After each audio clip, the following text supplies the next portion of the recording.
Okay, तो इसमें अब हम पढ़ेंगे ट्रीटिस कौन से ईयर में वो एनफोर्स हुई, लीगली बाइंड है या नहीं, उसका मेन टारगेट क्या था, कौन सी ऑडियंस, पर्पस क्या था उस ट्रीटी या कन्वेंशन का, प्रोविजंस, और कैसे वो एनफोर्समेंट में इनेक्ट में आई।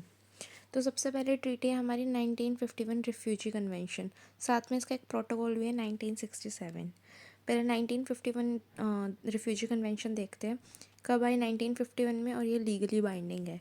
लीगली बाइंडिंग मतलब काफ़ी सारी कंट्री ने इसको सिग्नेचर किया, मतलब अडोप्ट किया है। मेन ऑडियंस इसमें एक रिफ्यूजीज़ आ जाएंगे हमारे, और होस्ट कंट्री जो उन रिफ्यूजीज़ को शेल्टर देने वाली है।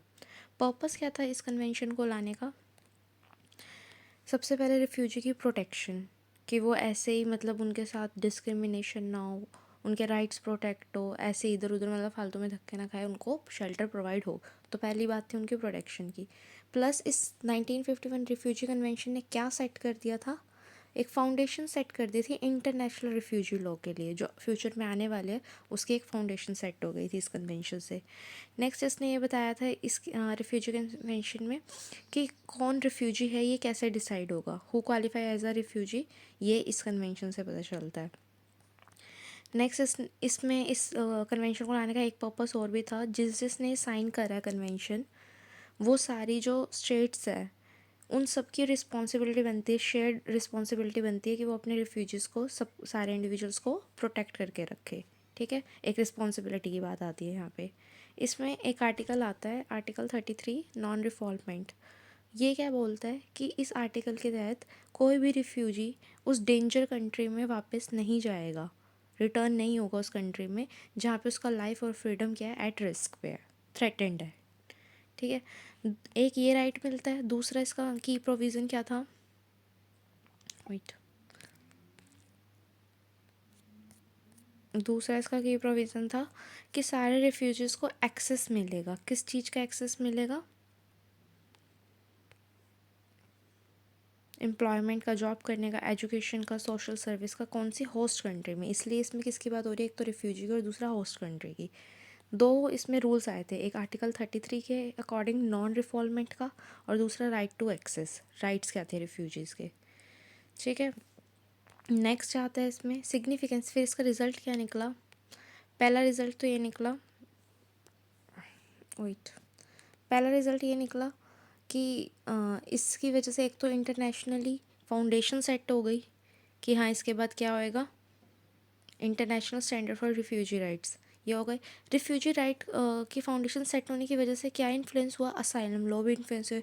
अगर कोई इस कंट्री से इस कंट्री में रिफ्यूजी आएगा तो यहाँ शेल्टर लेने के लिए वो असाइलम भी तो सीख करेगा, और तो उस असाइलम, इसकी इस वजह से क्या होएगा, असाइलम लॉ भी इन्फ्लुएंस होंगे।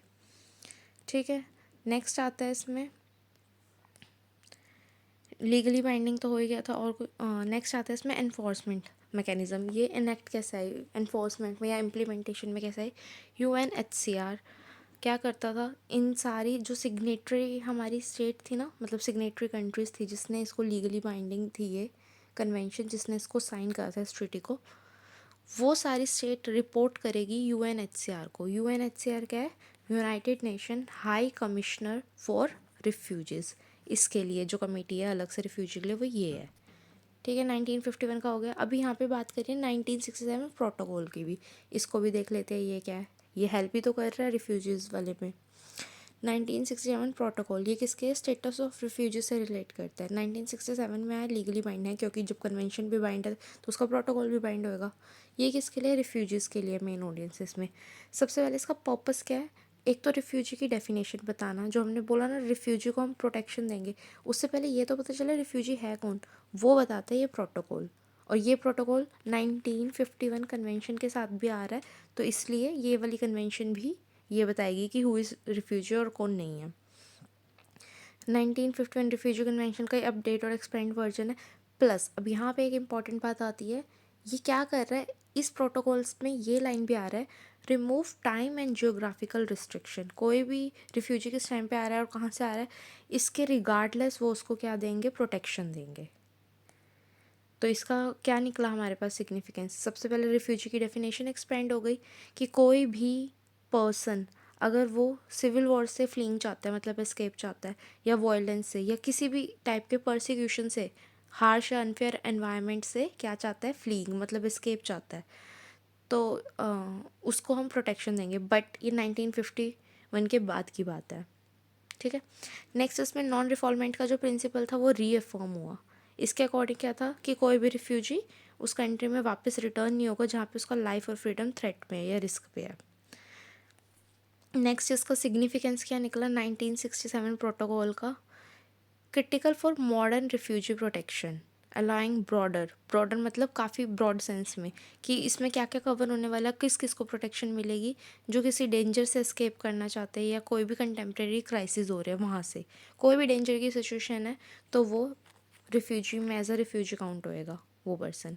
सेम इसको भी कौन देख रहा है, UNHCR और सारे जो सिग्नेटरी स्टेट है इसको क्या करेंगे, रिपोर्ट करेंगे। नेक्स्ट आता है हमारा 1994 का गाइडलाइन, UNHCR, ये जो हमने अभी जो इसको ओवरसाइट कर रहा था 1951 कन्वेंशन को, ये कुछ गाइडलाइंस भी देता है, ठीक है, कि प्रोटेक्शन करनी कैसे है। अब उसके बारे में अब ये गाइडलाइंस है तो ये लीगली बाइंड नहीं है, ये सिर्फ एक गाइडलाइन डेक्लेरेशन दे रखा है। 1994 में आया था, ये बता रहा था रिफ्यूजी के ऊपर क्या है, एक इंटरप्रिटेशन मतलब एक डेक्लेरेशन या स्टेटमेंट पास कर रखी है कि रिफ्यूजी प्रोटेक्शन कैसे करना है और कौन रिफ्यूजी है, ठीक है, ये उसकी गाइडलाइंस थी कुछ। तो पर्पस में क्या है, interpretation guidance issues by UNHCR के अकॉर्डिंग, या जो रिफ्यूजी की कमेटी है उसने एक गाइडेंस निकाली जो हेल्प करेगा रिफ्यूजी कन्वेंशन थी जो हमारी 1951 को, उसको अप्लाई करने में। अप्लाई कहाँ पे, कंट्रीज़ में, ठीक है, कि कंट्रीज़ को कैसे अप्लाई करें उस कन्वेंशन को, ये उसमें हेल्प करती है गाइडलाइंस। इसका सिग्निफिकेंस है, सबसे पहले तो ये क्लैरिटी देता है कौन रिफ्यूजी है और कौन नहीं। दूसरा, ये नॉन रिफॉल्वमेंट का प्रिंसिपल पे एम्फेसिस करता है, एनफोर्स करता है। तीसरा, जो असाइलम प्रोसेस है ना, कोई भी रिफ्यूजी इस कंट्री से अगर इस कंट्री में शेल्टर लेना चाहता है तो उसका असाइलम होगा, असाइलम सीख करेगा वो, उस असाइलम की एप्लीकेशन को भी क्या करता है, ये एम्फेसिस करता है, ठीक है। नेक्स्ट सिग्निफिकेंस क्या है, एक practical direction to immigration officer, जजेस and consultant on how to identify. Main इसका आइडेंटिफिकेशन पे, एक आइडेंटिफिकेशन रिफ्यूजी कौन है कौन नहीं। दूसरा, रिफ्यूजी कन्वेंशन जो था उसको कैसे अप्लाई करे करेक्टली, ठीक है। तीसरा इसमें आता है असाइलम प्रोसेस। ये तीन इसके सिग्निफिकेंस है। 1994 UNHCR की गाइडलाइन क्या कहती है, सबसे पहले रिफ्यूजी कौन है और कौन नहीं है। दूसरा, रिफ्यूजी कन्वेंशन थी जो कौन सी 1951 की, ये कैसे अप्लाई करनी है कंट्रीज़ में। तीसरा, असाइलम सीकर का जो प्रोसेस है वो कैसे होगा, ठीक है। UNHCR गाइडलाइंस थी 1994, वो गाइडलाइंस थी। अब एक आता है कॉन्क्लूज़न UNHCR का, ये भी 1994 में आया है। This is also not legally binding. इसमें भी इंटरप्रिटेशन रिफ्यूजी प्रोटेक्शन के बारे में बता रखा है। फ़र्क क्या है, वहाँ पे मेन बात हो रही थी कि कौन रिफ्यूजी है कौन नहीं, कैसे अप्लाई होगा। यहाँ पे क्या कुछ गाइडलाइंस थी जो UNHCR ने क्या करा था, कुछ गाइडलाइंस निकाली थी, ठीक है। उसमें ये बता रखा था कि रिफ्यूजी को प्रोटेक्शन कैसे देना है। मेन इसमें क्या है, सॉफ्ट पॉलिसी मेकर गाइडलाइंस तो निकाल दी, अब उसको अप्लाई करने के लिए कुछ पॉलिसीज़ चाहिए। इस UNHCR की इस एग्जीक्यूटिव कमेटी ने कॉन्क्लूज़न निकाला था, यहाँ पे पॉलिसीज़ बनी थी, ठीक है। उस पॉलिसीज़ के तहत रिफ्यूजी के राइट को प्रोटेक्ट कैसे किया जाएगा, उन्होंने इसमें बोला कि इसको एजुकेशन दी जाए, हेल्थ केयर भी एक्सेस दिया जाए, एम्प्लॉयमेंट भी दी जाए, ठीक है। फैमिली रीयूनिफिकेशन, ये नया नया पॉइंट है कि उसकी फैमिली के साथ उसको रीयूनाइट भी किया जाए। अगर वो जाना चाहता है वॉलेंट्री रिटर्न भी हो, और अगर वो उसी कंट्री में रहना चाहता है तो उसका अच्छे तरह से सोशल इंटीग्रेशन भी हो। सोशल इंटीग्रेशन क्या होता है, अगर हम इस कंट्री से इस कंट्री में आ रहे हैं तो इसका कोई अलग कल्चर होगा, ठीक है, अलग लैंग्वेज होगी, कोई लॉज होंगे, तो वो इसको अच्छे से अपना ले, एक्सेप्ट कर ले, इसको बोलते हैं सोशल इंटीग्रेशन, ठीक है। तो अभी हमने चार पढ़ी, पहले कंप्लीट कर लेते हैं इसको, फिर मेन इसका कंक्लूजन क्या निकला। कुछ नेशनल और इंटरनेशनल पॉलिसीज़ बनेगी। मेन इसमें बात पॉलिसी की हुई थी, जैसे ऊपर बात असाइलम की, रिफ्यूजी की, दोबारा एक बार रिवाइज कर लेंगे, ठीक है।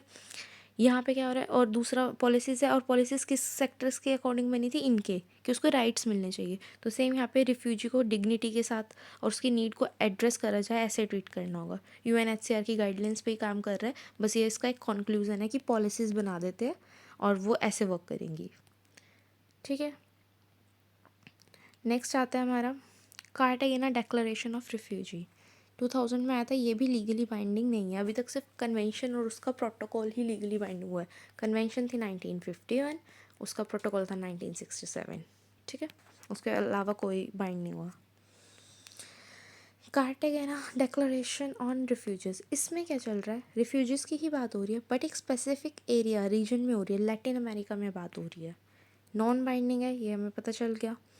रीजनल एग्रीमेंट है, रीजनल मतलब एक स्पेसिफिक रीजन की बात हो रही है, कौन से रीजन की, लैटिन अमेरिका की, ठीक है। इसमें मेन क्या है, मेन ये बता रखा है, response to refugee crisis caused by violence and conflict.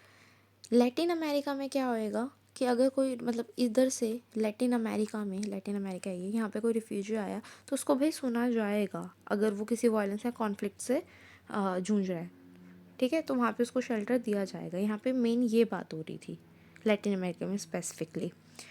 तो इसका सिग्निफिकेंस क्या है, एक्सपेंड रिफ्यूजी डेफिनेशन। पहले तो वो था कि वो किसी ना किसी उससे परसिक्यूशन फील कर रहा है, उसको हार्श एनवायरनमेंट मिल रहा है या कुछ हो गया कॉन्फ्लिक्ट। अब यहाँ पे क्या, कोई वायलेंस हो रहा है, फॉरेन एग्रेशन है, इंटरनल कॉन्फ्लिक्ट चल रहे हैं और मास ह्यूमन राइट्स अगर वॉयलेट हो रहे हैं, उसका ह्यूमन राइट्स, उसको फंडामेंटल ह्यूमन राइट्स नहीं मिल रहे, वॉयलेट हो रहे हैं उसके, तो ऐसे कंडीशन में भी वो रिफ्यूजी असाइलम या refugee as a refugee treat किया जा सकता है लैटिन अमेरिका में, ठीक है। तो ये स्पेसिफिकली एक एरिया की बात हो रही है, तो इसने क्या एनकरेज करा है, एक रीजनल कोऑपरेशन, एक रीजन की बात हो रही है कि, और shared responsibility for protection of refugee. Cartagena declaration में स्पेसिफिकली लैटिन अमेरिका की बात हो रही है और वहाँ पे रिफ्यूजीज़ की बात हो रही है कि कोई भी रिफ्यूजी अगर वॉयलेंस फील कर रहा है या फिर उसको कॉन्फ्लिक्ट, इंटरनल कॉन्फ्लिक्ट हो रहा है उसकी स्टेट में या कंट्री में, तो वो लैटिन अमेरिका में एज अ रिफ्यूजी ट्रीट किया जा सकता है। और इससे क्या बढ़ावा मिल रहा है, एनकरेज हो रहा है हमारा रीजनल कोऑपरेशन, ठीक है। नेक्स्ट है इसमें इसका significance, it's a regional milestone in refugee protection. Refugee protection में फर्स्ट टाइम एक रीजनल की बात हुई है और इससे हमारे ऑब्वियसली असाइलम लॉ भी इन्फ्लुएंस होएगा, अगर रिफ्यूजी है तो लैटिन अमेरिका में असाइलम लॉ भी इन्फ्लुएंस हुए। और ये सबसे इम्पॉर्टेंट है इसमें, ये मॉडर्न एंड कॉम्प्लेक्स कोज है फोर्स डिस्प्लेसमेंट का, एक जगह से दूसरी जगह आ रहा है, कुछ भी हो रहा है तो ये डिस्प्लेसमेंट भी तो हो रही है, और ये मास डिस्प्लेसमेंट थी, बहुत लार्ज नंबर में थी, ठीक है। तो ये डिस्प्लेसमेंट का भी एग्जांपल है। अब अभी तक तो हाँ, जो ओवरसाइट कर रहे थे मतलब एनफोर्समेंट में आ रहे थे, UNHCR आ रहा था, ठीक है। और उससे पहले सबसे सारी जगह यही आ रहा था, इसी को रिपोर्ट कर रहे थे। कार्टेगेना में कौन है, IMO है, ठीक है। IMO क्या होता है, यहाँ पे नाम दिख रहा है IMO, इंटरनेशनल मैरीटाइम ऑर्गेनाइजेशन, ये रिफ्यूजीज़ के लिए ही होता है, उनकी सेफ्टी के लिए। तो इस कार्टेगेना डेक्लरेशन को, ये एक डेक्लरेशन है, कोई कन्वेंशन नहीं है, एक स्टेटमेंट पास करी हुई है। तो इस डिक्लेरेशन को कौन देखता है, IMO देखता है। नेक्स्ट आता है हमारा इंटरनेशनल मैरीटाइम ऑर्गेनाइजेशन IMO, या फिर कन्वेंशन सोलास। सोलास का मतलब है सेफ्टी ऑफ लाइफ एट सी। सी की बात आ रही है तो यहाँ पे मैं एक बेसिक सब ब्रॉडली बता देती हूँ क्या क्या है इसमें, कि जैसे रिफ्यूजीज़ है, यहाँ से दूसरी कंट्री जाना चाहते हैं बट वाया सी रूट जा रहे हैं वो, ठीक है, सी रूट जा रहे हैं, बोट पे जा रहे हैं। अब उस वहाँ पे उनकी लाइफ डेंजर कैसे हो सकती है उस सी में, कोई डिज़ास्टर आ गया, फ्लड वगैरह कुछ भी हो गया, एक ओवर क्राउडेड बोर्ड है तब भी उनको मतलब खतरा है, डेंजर में है। तो ऐसी इनकी सेफ्टी के लिए जो ऑर्गेनाइजेशन या जो कन्वेंशन बनी है वो है international maritime organization convention SOLAS, safety of life at sea, ठीक है। 1974 में आई है ये अपडेट होती रहती है रेगुलरली, और यस ये लीगली बाइंडिंग है। 1951 के बाद ये मैरीटाइम वाली ही है जो लीगली बाइंडिंग आई है। यहाँ पे मेन जो है क्या कहते हैं ऑडियंस कौन है, एक तो मैरीटाइम स्टेट्स है जहाँ पे सी के थ्रू ट्रैवल ही होता है, और शिपिंग इंडस्ट्री, ये मेन ऑडियंस है। पर्पस क्या है इसका, originally meant for maritime safety, पहले तो ये सेफ्टी के लिए बनी थी, ठीक है। बाद में इसका इम्पैक्ट किस पे आया, जो ट्रैवल करने वाले माइग्रेंट है और रिफ्यूजी वो सी से ही तो ट्रैवल कर रहे हैं, तो पहले तो ये मैरीटाइम सेफ्टी के लिए ही बना था, बट इनडायरेक्टली ये माइग्रेंट्स की सेफ्टी की भी बात कर रहा है। Mandatory safety standards for ship, ये जो कन्वेंशन है क्या बताती है, एक शिप के सेफ्टी स्टैंडर्ड्स बताती है। दूसरा obligate ship to assist person in distress at sea, plus जो शिप पे भी कोई भी लोग होंगे उनको वो रिस्पॉन्सिबल है कि जो माइग्रेंट है डिस्ट्रेस के टाइम पे उनको प्रॉपर ट्रीटमेंट, या अगर कुछ हो जाता है तो उनको प्रॉपर हेल्प मिले, ठीक है, प्रोटेक्शन मिले। नेक्स्ट इसका पर्पज़ है outline search and rescue operation for vessels carrying refugee, ये वाली चीज़ हो गई। Obligate ship to assist person in distress, distress कोई भी टाइप का कुछ हो जाता है, अगर कोई वेसल्स में रिफ्यूजी और असाइलम है और वहाँ पे कुछ प्रॉब्लम हो जाती है तो इनका फ़र्ज़ बनता है, इनकी रिस्पॉन्सिबिलिटी बनती है सर्च एंड रेस्क्यू ऑपरेशन चलाने का। ठीक है, ये कुछ गाइडलाइंस या ये कुछ स्टैंडर्ड्स है शिप के, कि अगर कोई रिफ्यूजी ट्रैवल कर रहा है बाय सी, कोई वेसल्स में या किसी भी चीज़ में शिप में से ट्रैवल कर रहा है तो उनकी सेफ्टी मेन। ठीक है, उनको अगर कुछ डिस्ट्रेस आ जाता है तो तब उनको कैसे असिस्ट करना है और उनके लिए रेस्क्यू ऑपरेशन कैसे चलाना है, ये है मेन। सिग्निफिकेंस क्या निकला, pledge a life saving role for migrant. Obviously अगर ये इतने सारे स्टैंडर्ड्स चल रहे हैं तो ये उसकी प्रोटेक्शन के लिए चल रहे हैं, माइग्रेंट्स एंड रिफ्यूजी के जो फ्लीइंग बाय एस्केप हो रहे हैं सी के रास्ते से। ठीक है, ज़्यादातर वहाँ पे वो अनसेफ ही होता है रास्ता, ओवरलोडेड बोर्ड होती है, इस वजह से ये जो रिज़ल्ट है, इस वजह से ये ऑपरेशन चलाना पड़ा कि ऐसा ना हो, इमिग्रेंट सेफ रहे। इसको भी आईएमओ ओवरसाइट कर रहा है, और इससे पहले आईएमओ किसको चेक कर रहा था, कार्टेगिना, लैटिन अमेरिका जो रीजनल वाला था। ठीक है, ओके तो नेक्स्ट आता है universal declaration of human rights. Basically यहाँ से कन्वेंशन से ही पता चल रहा है ह्यूमन राइट के बारे में बात हो रही है, स्पेसिफिकली अलग से टारगेट नहीं करा रिफ्यूजी माइग्रेंट। ह्यूमन राइट तो सबके हिस्से में ही आता है, तो ये ऑल इंडिविजुअल्स की बात हो रही है।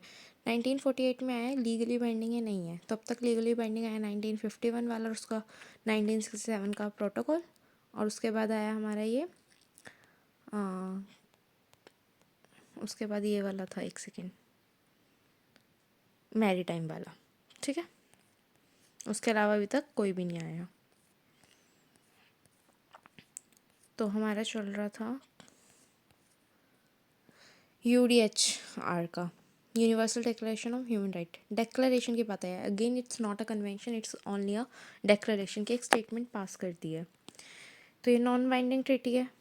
ठीक है, किसी ने इसको साइन नहीं करा, एक जस्ट डिक्लेरेशन है ये, यूनाइटेड नेशन ने इसे अडॉप्ट करा है। और यहाँ बात किसकी हो रही है, फंडामेंटल राइट्स की, ह्यूमन के फंडामेंटल राइट्स, और ये ग्लोबली एक्सेप्टेड है, ह्यूमन राइट्स तो सबके ही होते हैं। ठीक है, नेक्स्ट है इसमें नो नॉट फोकस ऑलनी ऑन इमिग्रेशन, ये सिर्फ इमिग्रेशन पे नहीं फोकस कर रहा कि इमिग्रेशन ऐसा होनी चाहिए, प्रोटेक्शन चाहिए, ये एक बात कर रहा है बेसिक राइट्स की, चाहे वो असाइलम सीकर है, चाहे वो माइग्रेंट है, चाहे वो कोई भी इंडिविजुअल है, उसके राइट्स की बात हो रही है। ठीक है, नॉन बाइंडिंग है, यूनाइटेड नेशन ने लिया और उसके राइट्स की, इसमें ये 3 पर्पज़ ही है। अब यहाँ आर्टिकल आ गया, अब तक हमने 33 आर्टिकल पढ़ा है कि नॉन रिफॉल्वमेंट का, जिसमें इसको रिटर्न बैक नहीं सेंड कर सकते। नॉन रिफॉल्वमेंट से ऐसे याद कर रहे हो, रिफॉल्वमेंट आ रहा है, रिटर्न, एन का मतलब नॉट, रिटर्न नहीं कर सकते। नेक्स्ट आता है इसमें आर्टिकल 13, इसके अकॉर्डिंग क्या है, सबको राइट है फ्रीडम ऑफ मूवमेंट, कहीं पे भी मूव करे। अब स्पेशली इसमें ये ध्यान रखना है, कंट्री की बात कर रहा है, कहीं पे भी मूव कर सकता है, पहला ये राइट है। ठीक है, अपनी कंट्री छोड़ सकता है या रिटर्न कर सकता है वापस, 13 के अकॉर्डिंग ये है। आर्टिकल 14 क्या कहता है कि किसी को भी अगर परसिक्यूशन की फीलिंग आ रही है ना, कि उसके साथ सही ट्रीटमेंट नहीं हो रहा, तो कहीं भी किसी भी दूसरी कंट्री में जाके असाइलम ले सकता है, आर्टिकल 14 ये बोलता है। 13 कहता है वो कहीं भी जा सकता है, 14 कहता है वो कहीं भी जाकर असाइलम भी ले सकता है। ठीक है, नेक्स्ट आता है इसमें सिग्निफिकेंस क्या बना, कोई लीगल फोर्स तो नहीं है, क्योंकि एक ट्रीटी नहीं है, एक कन्वेंशन नहीं है, लीगली बाइंड नहीं है किसी भी और स्टेट से, एक तो लीगल फोर्स नहीं है, but it has a moral and political authority. ठीक है, एक डेक्लरेशन है कि हाँ ऐसा होना चाहिए इस आर्टिकल के अकॉर्डिंग। प्लस इसने UDHR ने और क्या कर दिया, इंस्पायर कर दिया आगे आने वाली बाइंडिंग ट्रीटीज़ को, कि वो कैसे असाइलम जो सीख करना है वो एक प्रिंसिपल राइट है ह्यूमन का या इंडिविजुअल का। ठीक है, तो अब तक इसमें क्या बात हुई है, एक तो ये लीगली बाइंडिंग नहीं है, दूसरा इसको यूनाइटेड नेशन ने अडॉप्ट किया है, तीसरा यहाँ पे राइट्स की बात कर रहे हैं, चौथा इसमें 13 आर्टिकल के अकॉर्डिंग वो कहीं भी जाके रह सकता है, 14 के अकॉर्डिंग वो कहीं भी असाइलम अप्लाई कर सकता है। तो सिग्निफिकेंस से ये लग रहा है ये कोई लीगल फोर्समेंट तो नहीं हुआ इसका, लीगली ये इम्प्लीमेंट नहीं हुआ, बट इसका मॉरल वैल्यू है। ठीक है, प्लस ये इंस्पायर करना है आगे आने वाली ट्रीटीज़ को कि असाइलम सीख करना क्या है, एक ह्यूमन राइट है। तो राइट की बात हो रही है इसमें। अगेन एनफोर्समेंट या एनेक्टमेंट कैसे आई है, कोई लीगल इन्फॉर्मेंट नहीं है, बट पॉलिटिकल है, मॉरल और पॉलिटिकल। नेक्स्ट कन्वेंशन आती है हमारी international convention on civil and political rights. इससे ऊपर जो यूएन डेक्लरेशन थी हमारी डीआर की, ये बात कर रही थी किसके बारे में, राइट्स के बारे में। बट यहाँ पे राइट्स इंटरनेशनल कन्वेंशन में क्या कर दिया है, स्पेसिफाई कर दिया है, सिविल एंड पॉलिटिकल राइट्स 1966 में आई है ये। प्लस ये सारे इंडिविजुअल्स की बात करेंगे क्योंकि राइट तो सबका, बट स्पेसिफिकली यहाँ पे सिविल और पॉलिटिकल राइट्स के बारे में हो रहा है। ये से एक बाइंडिंग ट्रीटी है, 4th नंबर की ये बाइंडिंग ट्रीटी है। अब तक कौन से है, 1951, उसका प्रोटोकॉल 1967, मैरी टाइम वाली, ठीक है। उसके बाद अब आई है ये सिविल और पॉलिटिकल राइट्स की, यूएन ने इसको अडॉप्ट करा है। सिविल और पॉलिटिकल के बारे में बात हो रही है किसके, माइग्रेंट और रिफ्यूजीज़ के स्पेसिफिकली। आर्टिकल्स अब तक हम कितने पढ़ चुके हैं, दैट इज 33 नॉन रिफॉल्वमेंट का, 13 किसी भी कंट्री में रह सकता है, 14 असाइलम सीख कर सकता है। अब आता है बात 12 आर्टिकल की इस सिविल एंड पॉलिटिकल में। इसमें क्या चल रहा है कि वो कहीं भी रह सकता है। अब मैंने वहाँ पे बताया था ये 13 के अकॉर्डिंग भी वो कहीं भी रह सकता है, बट वहाँ बात हो रही थी कंट्री की, यहाँ बात हो रही है स्टेट की, ठीक है। आर्टिकल 13 क्या बोल रहा है, उसको प्रोटेक्शन मिलेगी आर्बिट्ररी एक्सपल्शन से। आर्बिट्ररी एक्सपल्शन क्या होता है, अगर कोई रिफ्यूजी है इस कंट्री से इस कंट्री में आया, किसी भी उसको कोई भी प्रॉब्लम हुई है जिस वजह से भी वो आया है, तो इस कंट्री में कोई भी फोर्सफुली उसको निकाल नहीं सकता है, एक्सपल्ट नहीं कर सकता है। एक्सपल्शन का मतलब है आर्बिट्ररी, मतलब कोई फोर्सफुली उसको बाहर लीव कंट्री करने को नहीं कह सकता कि हाँ भाई तुम चले जाओ, रिटेंशन मोड में नहीं डाल सकता बिना किसी बात के। तो ये किसके लिए हेल्प हो रहा है, ये लो सिविल या पॉलिटिकल राइट्स किसके लिए बने हैं, नॉन सिटीजन्स के लिए। नॉन सिटीजन वो है जो एक इस कंट्री से दूसरे कंट्री में आया, तो ये इसका सिटीजन तो नहीं है, रिफ्यूजी है, ये इनको एलियन भी एड्रेस कर रहा है। इनको प्रोटेक्शन मिल रहा है किससे, आर्बिट्ररी। आर्बिट्ररी मतलब कोई भी फोर्सफुली एक्शन होना, एक्सपल्शन से बाहर निकाल देना देश से, तो ये उनका राइट है कि उसको ऐसे नहीं निकाल सकते, इसकी बात हो रही है। इससे क्या सिग्निफिकेंस मिला हमें, पहला रिजल्ट है enforces due to process and non discrimination. Obviously जब उसको किसी भी 13 आर्टिकल के अकॉर्डिंग नहीं निकाल सकते, तो इससे हमें ये हो रहा है ना, नॉन डिस्क्रिमिनेशन प्रमोट कर रहा है ये इमिग्रेंट्स के बीच में। दूसरा, ensure that immigration law do not violate basic human rights, all individual के लिए बेसिक सिविल या पॉलिटिकल राइट उसके हार्म नहीं हो रहे हैं। जब 13 आर्टिकल के अकॉर्डिंग फालतू में नहीं निकाला जा सकता, प्लस उसे 12 आर्टिकल के अकॉर्डिंग फ्रीडम भी है, तो इससे क्या हो, इस फ्रीडम से उसको राइट्स मिल रहा है, बेसिक ह्यूमन राइट वायलेट नहीं हो रहे, आर्बिट्री एक्सप्रेशन नहीं हो रहा तो भी उसको बेसिक ह्यूमन राइट मिल रहा है, और इस आर्बिट्री एक्सप्रेशन ना होने की वजह से उसके साथ डिस्क्रिमिनेट भी नहीं हो रहा। ये इसके सिग्निफिकेंस है इस कन्वेंशन को लाने के, इससे ये हो रहा है। दूसरा इसमें क्या बात हुई है, सिग्नेटरी स्टेट है, जैसे लीगली बाइंड है तो इसको किसी ने साइन भी करा होगा। सिग्नेटरी स्टेट्स है वो क्या करेंगे, यूएनएचसीआर जो हमारा वो था, जैसे यूएनएचसीआर हाई कमिश्नर थी, ऐसी एक राइट्स की कमेटी है। हाई कमिश्नर तो रिफ्यूजी के लिए हो गया कि उसकी सेफ्टी रहे, लेकिन यहाँ पे राइट्स की बात हो रही है तो एक राइट कमेटी भी है। सारी स्टेट्स इसको क्या करती है, रिपोर्ट करती है यूएनएचआर को राइट्स के लिए। नेक्स्ट आता है हमारा migration for employment convention. Employment की बात हो रही है यहाँ पे, ठीक है। बेसिकली एक कन्वेंशन है 97 और एक कन्वेंशन है माइग्रेंट और वर्कर के बारे में 143। 97 और 143 दो कन्वेंशन की बात हो रही है और एम्प्लॉयमेंट के केस में हो रही है ये चीज़, ठीक है। तो इसके अंदर सबसे पहले 1949 में तो 97 वाली कन्वेंशन आई और 1975 में 143 वाली कन्वेंशन आई। येस ये लीगली बाइंडिंग है, दो कन्वेंशन है, ऑब्वियसली ये लीगली बाइंडिंग होगा। बात किसकी हो रही है यहाँ पे, माइग्रेंट वर्कर्स, उनकी राइट की। पहले भी राइट्स की बात हो रही थी, बेसिकली अब यहाँ वर्कर आ गए, एम्प्लॉयमेंट का केस आ गया, उसके बारे में भी बात चल रही है। लीगली बाइंडिंग है, ओके। मतलब ये लीगली बाइंडिंग है और कौन सी ऑर्गेनाइजेशन इसको देख रही है, इंटरनेशनल लेबर ऑर्गेनाइजेशन ILO की। ILO यहाँ पे भी आया है, ILO की ऑर्गेनाइजेशन देख रही है। C97 कन्वेंशन है, वो क्या बोलती है, जो भी वर्कर्स है उनको एक तो इक्वल ट्रीटमेंट मिलेगा। इक्वल ट्रीटमेंट का मतलब क्या है, एक तो वहाँ का सिटीज़न होगा और एक नॉन सिटीज़न होगा। जो ये नॉन सिटीज़न है यही हमारा रिफ्यूजी या माइग्रेंट होगा, तो इसको इस सिटीज़न के कंपैरेटिवली इन दोनों को साथ में इक्वल ट्रीट किया जाए, अलग से ना करा जाए, डिस्क्रिमिनेट ना हो, ठीक है। तो डिस्क्रिमिनेट नहीं होगा और इक्वल ट्रीटमेंट मिलेगा, 97 ये कहता है। 143 क्या कहता है, 143 कन्वेंशन कहती है to protect the right of migrant workers, protect करना है माइग्रेंट वर्कर के राइट को किस किस कंडीशन में। एक उनकी वर्किंग कंडीशन कैसी होनी चाहिए, जो एक सिटीज़न के लिए वर्किंग कंडीशन है वही उस माइग्रेंट के लिए होनी चाहिए। दूसरा ट्रीटमेंट इन होस्ट कंट्री, उसको डिस्क्रिमिनेशन नहीं, जो 97 भी बोल रहा था। फेयर रिक्रूटमेंट, ऐसा नहीं कि ये सिटीज़न है तो इसको पहले ले लो और इसको नहीं, जैसे ऊपर हमने एक बार पढ़ा था ना पॉलिसी, फर्स्ट कम पॉलिसी या लोकल पॉलिसी जिसको बोल रहे थे, लोकल पॉलिसी, उसमें वहाँ के मेन जो सिटीज़न होते हैं उनको पहले हायर किया जाता है। एक तो फेयर रिक्रूटमेंट। लास्ट पॉइंट है इसमें protection of worker included undocumented one. ये एक और न्यू बात आई इसमें, जैसे रीयूनाइट की बात आई थी ना ऊपर वैसे, और वॉलेंट्री रिटर्न की, वैसे ही यहाँ पे एक अनडॉक्यूमेंटेड की बात आई है। इसमें क्या बात हो रही है, कोई भी ऐसे, अब रिफ्यूजी है, कोई भी ऐसा इंडिविजुअल आया है जिसके डॉक्यूमेंट्स लीगली नहीं है वेरीफाइड, ठीक है, डॉक्यूमेंट्स नहीं है उसके, अब इसके अकॉर्डिंग तो इसको डिपोर्ट कर देना चाहिए, डिटेंशन कर देना चाहिए, बट ऐसा भी नहीं करते। ह्यूमैनिटेरियन लॉज या ह्यूमन राइट के अकॉर्डिंग एक ऐसे भी लॉज या रूल्स आते हैं कि उनको भी प्रोटेक्शन दी जाएगी उन वर्कर्स को जिनका डॉक्यूमेंट नहीं है, उनके साथ फिर डिस्क्रिमिनेट नहीं हो जाएगा कि कोई उससे कहे कि नहीं तू ज़्यादा आवर्स काम कर और फिर मैं तुझे डिटेंशन डिपोर्ट नहीं करूँगा, तो ज़्यादा मेरे लिए ज़्यादा आवर्स काम कर, तो इस चीज़ से भी प्रोटेक्शन देना, ये आता है इसमें, ठीक है। नेक्स्ट है इसमें, अब इसका सिग्निफिकेंस की प्रोविजंस देख लेते हैं, क्या क्या की प्रोविजंस मिले हैं इसमें। सबसे पहले इक्वल ट्रीटमेंट हम पढ़ चुके हैं, चाहे वो नॉर्मल माइग्रेंट वर्कर हो या नेशनल वहाँ के लोकल सिटीज़न हो। इक्वल ट्रीटमेंट कैसे आएगा, सेम वेजेस मिले, सेम वर्किंग आवर्स हो, सेम उनके लिए सिक्योरिटी हो और हाउसिंग फैसिलिटीज़।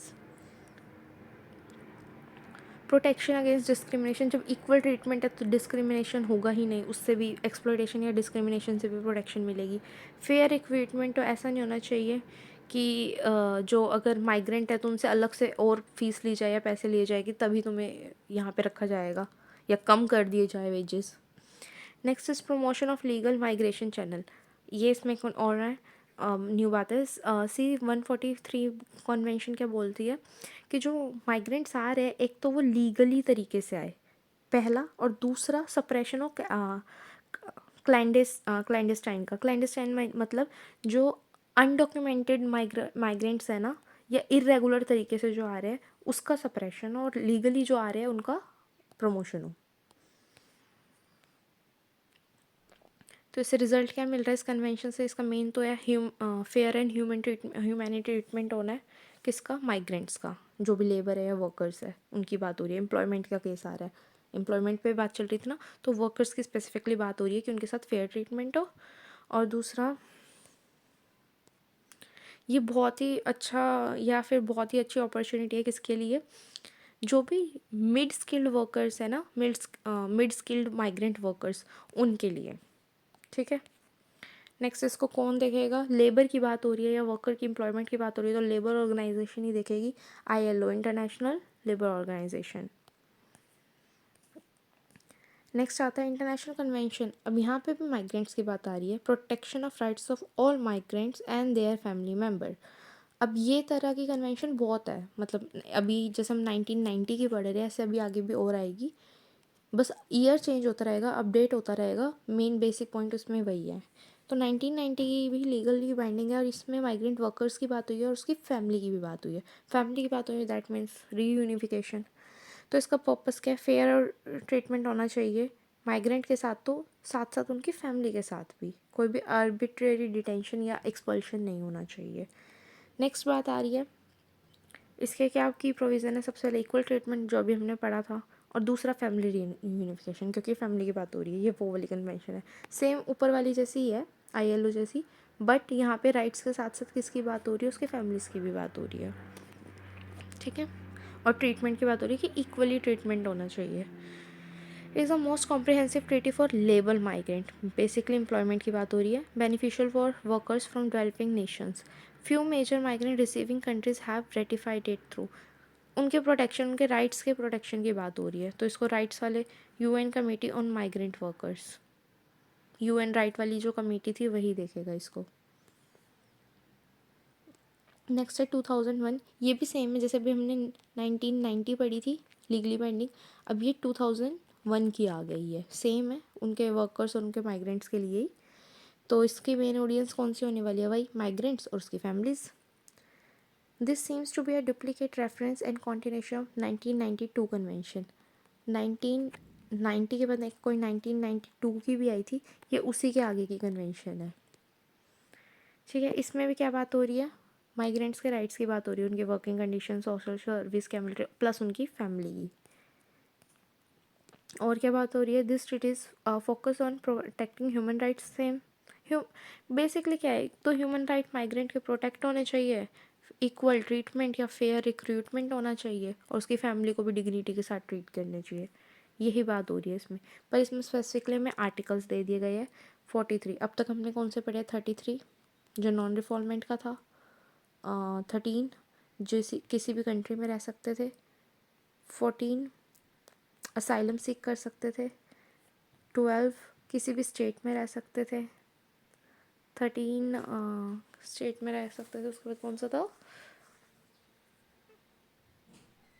एक मिनट, हाँ आर्बिट्री एक्सपल्शन, डिटेंशन नहीं होएगा बेफालतू में। नेक्स्ट इज 43, इसके अकॉर्डिंग रीयूनाइट हो सकते हैं, फैमिली के लिए अभी तक आया नहीं था। आर्टिकल 43 क्या बोलता है, रीयूनाइट हो सकता है फैमिली के साथ। आर्टिकल 16 बोलता है इक्वल ट्रीटमेंट।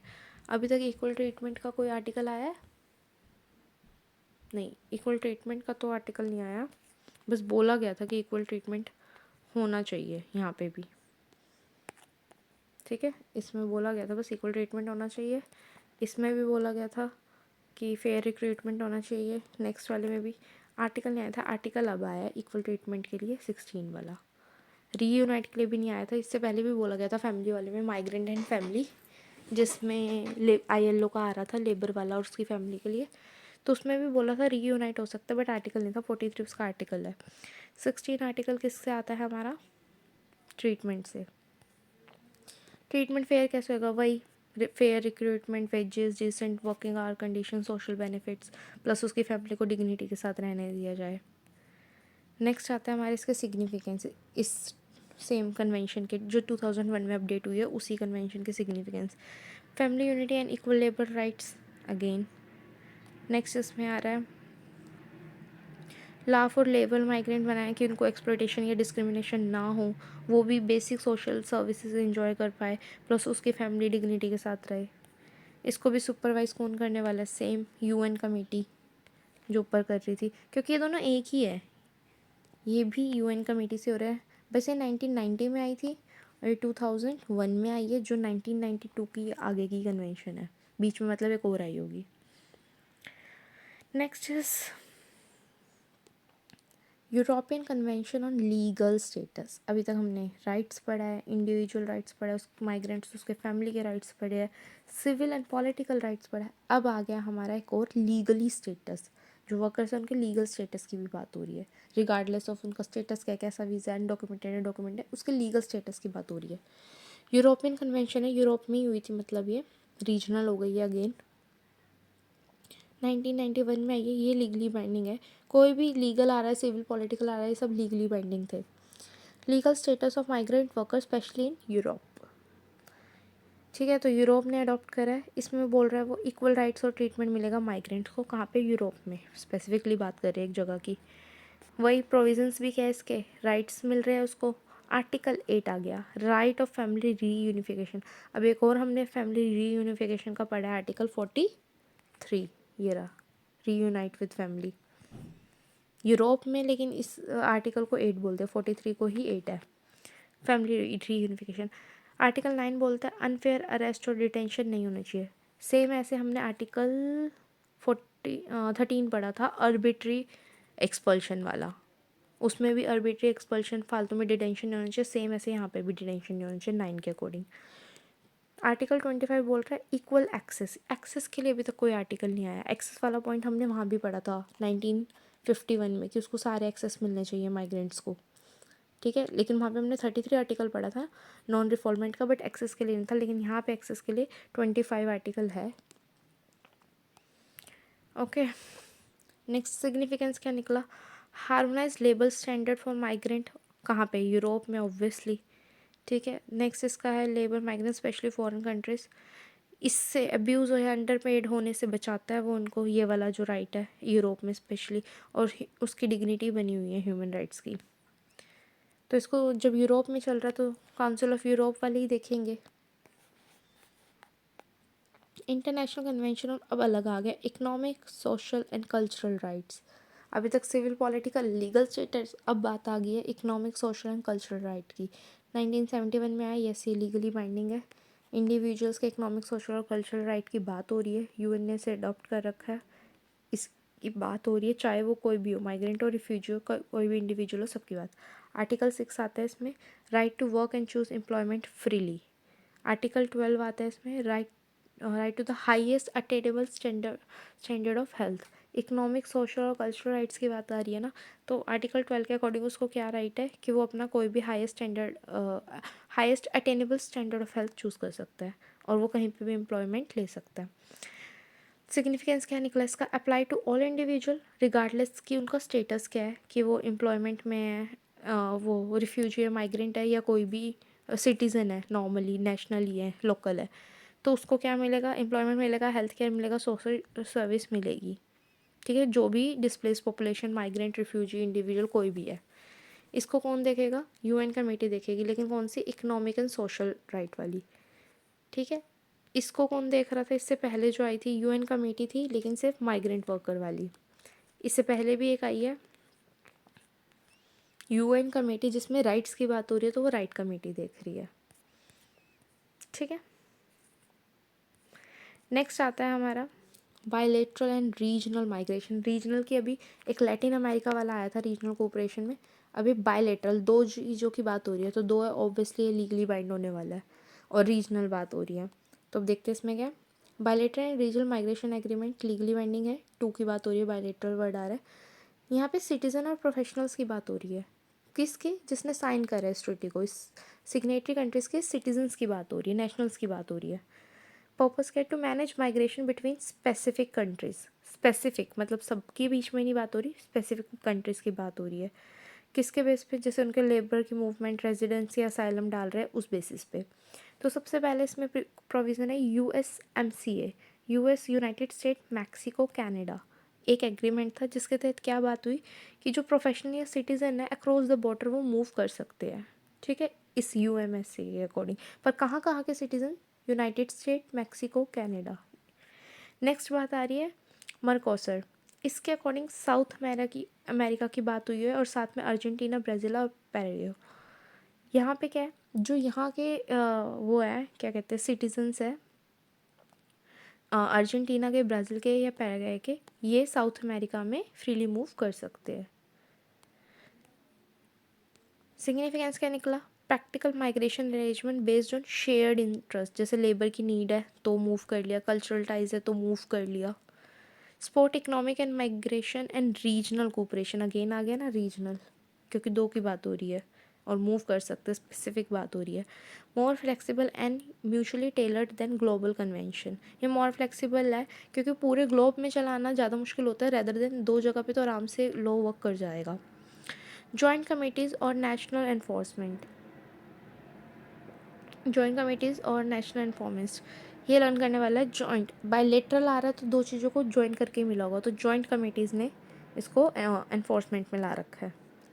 नेक्स्ट आता है हमारा 2016 New York declaration for refugees and migrant, फिर से आ गया रिफ्यूजीज एंड माइग्रेंट, बट मैंने इसे ऊपर वाले रिफ्यूजी और माइग्रेंट में क्यों नहीं डाला, बिकॉज यहाँ ट्रैफिकिंग की ऐसे आई गेस कुछ बात हो रही है।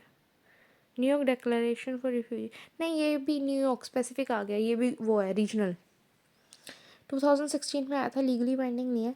ग्लोबल कोऑपरेशन, क्योंकि सिर्फ अकेला न्यूयॉर्क ही है इसमें, global cooperation of refugee and migrant, it is a political declaration है, ये सिर्फ एक कन्वेंशन नहीं है, यूएन मेंबर ने करा था, जिसमें बात करी है address refugee and migration issues globally, इनको क्या इश्यूज़ आ रहे हैं, ठीक है, रहने में। तो इसका क्या प्रोविज़न दिया, सबसे पहले कॉल फॉर क्रिएशन ऑफ, दो डॉक्यूमेंट्स बनाए, एक बनाया ग्लोबल कम्पैक्ट ऑन रिफ्यूजी और एक बनाया global compact for safe, orderly और रिफ्यूजी माइग्रेशन। ये दो डॉक्यूमेंट्स बनाए जिसके तहत क्या चल रहा है कि इनके राइट्स, माइग्रेशन रूट्स, इंटीग्रेशन, उनका माइग्रेशन का होस्ट कंट्री में कैसे इंटीग्रेट होना है सोशली, वो उन सब के बारे में बात हुई है। एक बनाया रिफ्यूजी का और एक बनाया सेफ ऑर्डर रेगुलर माइग्रेशन। ये 2 डॉक्यूमेंट बने किसमें, न्यूयॉर्क वाले में। अकेले ही था तो कोई बाइंडिंग नहीं है, नो लीगली बाइंडिंग। सिग्निफिकेंस है, it's a major milestone in international cooperation. Major milestone था इंटरनेशनल कोऑपरेशन में, जिसमें शेयर्ड रिस्पॉन्सिबिलिटी की बात करिए नेशन में, जो भी डिस्प्लेस्ड पीपल है, जो भी रिफ्यूजीज आ रहे हैं। अब ये कैसे हो रहा है, ये बताती हूँ मैं। हमें माइग्रेंट्स को क्या करना था, ग्लोबली मैनेज करना था। न्यूयॉर्क ने उठाया, लीगली बाइंड तो नहीं था बट मैनेज करना था। तो क्या इस डिक्लेरेशन को क्या करा, ये कोई कन्वेंशन नहीं है, सिग्नेटरी कंट्रीज़ नहीं है, बट इस डिक्लेरेशन को भी किस किसने माना है, 193 यूएन मेंबर्स ने मांगा है। इतने सारे स्टेट मेंबर्स ने माना है इसको, मतलब इतने सारे स्टेट्स ने। तो ये ग्लोबली ऑपरेट होएगा ये वाला। तो इसमें 2 डॉक्यूमेंट्स बनाए गए, एक तो बनाया कि रिफ्यूजीज़ के बारे में, और दूसरा बनाया उसको मैनेज करने के लिए, सेफ ऑर्डर और रेगुलर माइग्रेशन के लिए। अब वो होगा कैसे, सबसे पहले तो रिफ्यूजी के जो राइट्स है उनको हम वो रखे, क्या कहते हैं, प्रोटेक्ट रखे। दूसरा, उनके जो माइग्रेशन रूट है उनको प्रोटेक्ट रखे, सेफ रखे। तीसरा, जो माइग्रेंट आ रहे हैं होस्ट कंट्री में, उसको भी हम क्या करें, हेल्प करें सोशल इंटीग्रेशन होने में, कि वो उनके साथ घुल मिल जाए, इंटीग्रेट हो जाए। Next significance. तो इससे क्या क्या मिल रहा है, एक तो इतने बड़े 193 लेवल पे हुआ था, 193 यूएन मेंबर्स ने इसको साइन करा था, तो ये इंटरनेशनल कोऑपरेशन है। प्लस इतने सारे मेंबर मिलके काम कर रहे हैं, तो रिस्पॉन्सिबिलिटी शेयर्ड हो रही है इसमें डिस्प्लेस्ड पीपल के लिए। और ये एक ग्राउंड वर्क फ्रेमवर्क बना था किसके लिए, international action and policy maker के लिए, फ्यूचर की, जैसे 1951 बना था फंडामेंटल रिफ्यूजी के लिए। ओके, तो अब ये कोई कन्वेंशन तो नहीं थी, लेकिन ये डेक्लरेशन ज़रूर थी जिसको इतने सारे ग्लोबली साइन हुई थी, तो ये पॉलिटिकल कमिटमेंट्स में जाएगा। कौन इसको चेक कर रहा है।